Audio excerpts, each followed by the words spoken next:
Punjab RCB అని లేదు కన్నా ఆర్సీబీకి కప్పు లేదు, పంజాబ్ కి కప్పు లేదు. ఎందుకంటే ఇద్దరు పోటీ పడికి ఎప్పటి నుంచో ఎదురు చూస్తున్నారు కప్పు ఎప్పుడు కొడదామని. కానీ ఈసారి ఏంటంటే కోహ్లీ చాలా గట్టిగా కొడదామని ఫిక్స్ అయిపోయి ఉన్నాడు. ఫైనల్ కి ఎలాగైనా రావాలనుకున్నాడు, ఎలాగైతే వచ్చాడు ఫైనల్ కి. కానీ కప్పు అయితే మాత్రం ఈసారి ఆర్సీబీకి కోహ్లీ కొడతారని నేను అనుకుంటున్నాను. ఈ క్వశ్చన్ నేను ఎంతమంది అడిగినా అందరూ ముందు విరాట్ కోహ్లీ పేరు చెప్తున్నారు. అంటే మొత్తం team calculation, team effort, team ఉంటది కదా మొత్తం. ఎందుకు విరాట్ కోహ్లీ ఒక్కరిని మీరు పాయింట్అవుట్ చేసి, విరాట్ కోహ్లీ ఒక్కరిని హైలైట్ చేసి ఆ టీమే గెలుస్తుందని డైరెక్ట్ గా ఆ టీం ఎందుకు చెప్తున్నారు ఆ పేరు? విరాట్ కోహ్లీ డైరెక్ట్ కింద చెప్తున్నామంటే ఆయన గెలవాలనే పట్టుదల మెయిన్ ఆయనలో ఎక్కువ. మిగతా వాళ్ళు అందరూ ఆడతారు, అందరినీ ఎవరిని తక్కువ చేయకూడదు. కాకపోతే ఏంటంటే విరాట్ కోహ్లీ అన్న వ్యక్తి ఏంటంటే టీం కోసమే కాకుండా ప్రపంచం కోసం ఆడతాడు. సో అందుకనేసి విరాట్ కోహ్లీ అన్న వ్యక్తి కోసం మేము సపోర్ట్ చేస్తున్నాం తప్ప వేరే ఉద్దేశం అయితే కాదు. విరాట్ కోహ్లీ అంటే ఇండియా కోసం ఎలాగైనా సరే కప్పు ఎప్పటికైనా కొట్టాలని ప్రయత్నం చేస్తున్నాడు. కాకపోతే ఏంటంటే మిస్టేక్ ఏంటంటే వాళ్ళ టీం మెంబర్స్ వల్ల, లేకపోతే ఉంటాయి కదా అదర్ ప్రాబ్లమ్స్, వాళ్ళ వల్ల తెలియదు. కానీ విరాట్ కోహ్లీ మాత్రం ఎప్పుడు కూడా కొడదామనే ట్రై చేస్తారు తప్ప ఎప్పుడు ఓడిపోవాలని ఎప్పుడు ట్రై గెలవనే కదా ట్రై చేస్తారు. ఈ సీజన్ లో ఆర్సీబీ సంబంధించి ప్లేయర్ స్టాటిస్టిక్స్ ఎలా ఉన్నాయి? ఎవరెవరు ఎలా పర్ఫామ్ చేస్తున్నారు? అంటే ఒక మ్యాచ్ లో పర్ఫామ్ చేసిన ఇంకో మ్యాచ్ లో చేయకపోవచ్చు కదా. అంటే లాస్ట్ మ్యాచ్ కంపేర్ చేసుకొని ఈ మ్యాచ్ లో ఎలా పర్ఫామ్ చేస్తారంటారు ఫైనల్స్ లో? కాబట్టి ఈ ఇయర్లో మరి చాలా టఫ్ గా ఉంది. 50-50 ఛాన్సెస్ ఎక్కువ. పంజాబ్ కూడా మరి గట్టిగానే ఉంది. పంజాబ్ కూడా చాలా వరకు కూడా ఇంకా చెప్పవలసిన అందులో కూడా పెద్ద బ్యాట్స్మెన్ ఉన్నారు, బౌలర్స్ కూడా గట్టిగా ఉన్నారు. కానీ ఆర్సీబీకి కష్టమే వాళ్ళతో పోటీ అనేది. ఎందుకంటే వాళ్ళు చాలా టఫ్ గా ఆడతారు. వాళ్ళు కూడా బౌలర్స్ అందులో ఎక్కువ ఉన్నారు, ఇందులో తక్కువే బౌలర్స్. అందులో బౌలర్స్ ఎక్కువే, బ్యాట్స్మెన్స్ ఎక్కువే. సో వాళ్ళతో అన్నది చాలా కష్టమే. కానీ పిచ్ కూడా చాలా పెద్ద పిచ్, అందులో కొట్టడం అన్నది ఇంకా కష్టం అయినది పిచ్ అది. సో అయినా సరే ఇంకా కోహ్లీ ట్రై చేయాలి. మైనస్ ఏంటి ఆర్సీబీ టీం అసలు? మైనస్ అంటే ఏమి లేదు బ్రో, వాళ్ళ టీం మెంబర్స్ మైనస్. ఇంకా ఉంటుంది టీం మెంబర్స్ కరెక్ట్ గా ఉంటే. అంటే అలా బౌలింగ్ డిపార్ట్మెంట్, బ్యాటింగ్ డిపార్ట్మెంట్, ఏ డిపార్ట్మెంట్ లో కొంచెం మీకు అంత రాణించట్లేదు అనిపించింది ఈ సీజన్? నాకైతే బ్యాటింగ్ పరంగా అనిపిస్తుంది. బ్యాటింగ్ పరంగా బౌలింగ్ పరంగా కూడా నాకు అనిపిస్తుంది. ఎందుకంటే బౌలర్స్ కూడా అందులో ఎక్కువ ఎవరు లేరు. బ్యాట్స్ కానీ బౌలర్స్ కానీ బ్యాటర్స్ ఉన్నారు. కానీ విరాట్ కోహ్లీ నిలబడితే టీం ఒక లెవెల్లో సాగుతూ ఉంటది.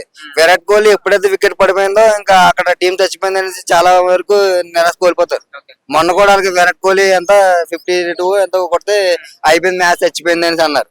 కానీ తర్వాత ఏమైంది, కొట్టారు మ్యాచ్. అలాగే ఉంటది. ఒకడు వెనక అడిగేసాడు అనేసి ఇంకోటి దిగుతాడు. వాళ్ళ టీంలో ఎక్కండి అయితే ఉంటారు. కానీ దిగారంటే వన్స్ ఇంకా పిచ్చ కొట్టుడే మామూలుగా ఉండదు వాళ్ళతో. ఈసారి అయితే కనుక నేనైతే అనుకుంటున్నాను, నాకైతే ఆర్సీబీ ఫ్యాన్సింగ్ నేను కాదు కానీ చెప్తున్నాను, విరాట్ కోహ్లీ ఈ సంవత్సరం మాత్రం ఇయర్ కప్ అయితే తీసుకెళ్ళిపోతాం విరాట్ కోహ్లీ. ఎందుకంటే నాకు తెలిసి నా ఫ్రెండ్ ఒకటి చెప్పాడు, ఒక ఆవిడ ఛాలెంజ్ చేసిందంట, విరాట్ కోహ్లీ ఐపీఎల్ కప్పు కొడితేనే నేను మ్యారేజ్ చేసుకుంటాను, లేకపోతే చేసుకోను అని చెప్పి నా ఫ్రెండ్ ఒకటి చెప్పాడు. సో అది ఈ సంవత్సరం పెళ్లి అయిపోతుంటారు వాళ్ళకి. అంతే, ఎంతవరకు నాకు తెలియదు. కానీ నా ఫ్రెండ్ చెప్పాడు, ఆవిడ ఇలా చేసింది, ఛాలెంజ్ చేసింది, గ్రౌండ్ లోనే మొత్తం మట్లనే తీసి ఛాలెంజ్ చేసిందని చెప్పి మా ఫ్రెండ్ చెప్పాడు. సో ఆవిడ కోసం సరే కంపల్సరీ విరాట్ కోహ్లీ కప్పు కొడతాడని నేను అనుకుంటున్నాను. ఎందుకంటే ఆవిడ ఛాలెంజ్ కి మరి ఆ మాట ఇచ్చినందుకనే సరే కొట్టాలి కదా. నిజంగా తెలిస్తే ఈ శీలాన్ని కాపాడడం కోసం కొడతాడులే కానీ కప్పు కొడతాడు. ఎందుకు కొడతాడు విరాట్ కోహ్లీ? ఎందుకంటే ఆడవాళ్ళకి ఎక్కువ ప్రిఫరెన్స్ ఇస్తాడు. ఆడవాళ్ళు ఎంతో చాలా గౌరవంగా చూస్తాడు. సో కనీసం ఆవిడ కోసమైనా సరే కప్పు కొట్టాలని నేను మనస్ఫూర్తిగా కోరుకుంటున్నాను. ఇప్పుడు ఆర్సీబీ ఫ్యాన్ బేస్ గురించి మాట్లాడుకుంటే లాయల్ ఫ్యాన్స్ ఎవరికైనా ఉన్నారంటే అది ఆర్సీబీ అంటారు. ఎందుకంటే టీం గెలవట్లేదు అనే దానికన్నా ఈ ట్రోల్స్ వీటి నుంచే వాళ్ళకి ఎక్కువ మానసికంగా అందరూ హింసిస్తూ ఉంటారు ప్రతిసారి. మార్నింగ్ నుంచి చూస్తున్నాం బ్రో ట్రోల్స్ ఎక్కువ. పంజాబే కొడుతుంది అనేది చెప్తున్నారు. ఎందులో చూసినా కూడా పంజాబే వస్తున్నారు. ఇన్స్టా చూసినా, యూట్యూబ్ చూసినా, ఎందులో చూసినా కూడా ఎప్పుడైనా గుర్తుపెట్టుకున్నా, ఎప్పుడైతే ఎవరినైతే మనం ఎక్కువ ట్రోల్ చేస్తామో వాళ్ళనే హెల్మెట్ చేస్తా తెలుసా కంపెనీ. ఎందుకంటే వీళ్ళ మీద బెట్టింగ్ అన్నది ఎక్కువ జరిగిపోతుంది, ఇటే తక్కువ అయిపోతుంది. సో వీళ్ళకి బెట్టింగ్ ఫస్ట్ ఐపీఎల్ కి వచ్చేదే బెట్టింగ్ మాక్సిమం ఎవరు కూడా బెట్టింగ్ ఆడకుండా ఉంటారు. అవునా? యాక్చువల్లీ నేను ఆడాలంటే నేనే బొక్క అయిపోయి ఉన్నాను అనకూడదు, కానీ నేను బొక్క అయిపోయి తెగట్టే ఉన్నాను. కానీ ఎందుకు ఇప్పుడు మాట్లాడుకోవడం. కానీ బెట్టింగ్ అందరూ ఆడతారు. బెట్టింగ్ ఆడి నేను అక్కడ సమాధానం చెప్పలే ఇక్కడ వచ్చాను. అవును, బెట్టింగ్ కోసం నేను చెప్తున్నాను, నేనే బొక్కడిపోయాను. పడ్డాను కన్నా ఇంకన్నీ చెప్తే ఇంట్లో లెంగిలాడతారు. ఎందుకు? నేనైతే ఆవిడ ఛాలెంజ్ చేయనన్నా. విరాట్ కోహ్లీ కనుక ఈ ఇయర్ కప్పు కొట్టకపోతే నేను మళ్ళీ జీవితంలో మళ్ళీ హైదరాబాద్ లో అడుగుపెట్టినా. నేను ఒక 9 years నుంచి హైదరాబాద్ కి వస్తున్నాను. ఒకవేళ ఈ ఐపీఎల్ కనుక విరాట్ కోహ్లీ కనుక కొట్టకపోతే కొట్టకపోతే మళ్ళీ జీవితంలో నేను హైదరాబాద్ రాను. హైదరాబాద్ వచ్చే పని నాకు ఉంది, ఉన్నా సరే నేను రాను. అది చాలా అత్యంత అవసరమైన పని, కానీ అయినా సరే నేను రాను. ఎప్పుడేమనుకున్నా పర్లేదు. ఇంకోటి అన్నా కంపల్సరీ నేనైతే రాను.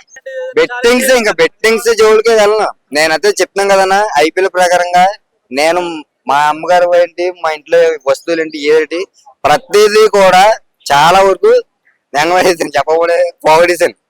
అది ఎంత అన్నది నా మనసు తెలుసు. మీకు చెప్పిన మీకు అర్థం కాదు. ఎంతో ఏమీ రాలేదన్న, కానీ ఈ రోజు మాత్రం ఇప్పటికైనా అవగాహన వచ్చిందా కనీసం? ఇప్పుడు ఇదంతా వేస్ట్ అని, ఇదంతా అవగాహన అల్గారిథం ఆడే గేమ్ అని వచ్చాక పోతుంది అన్నది కాదన్న.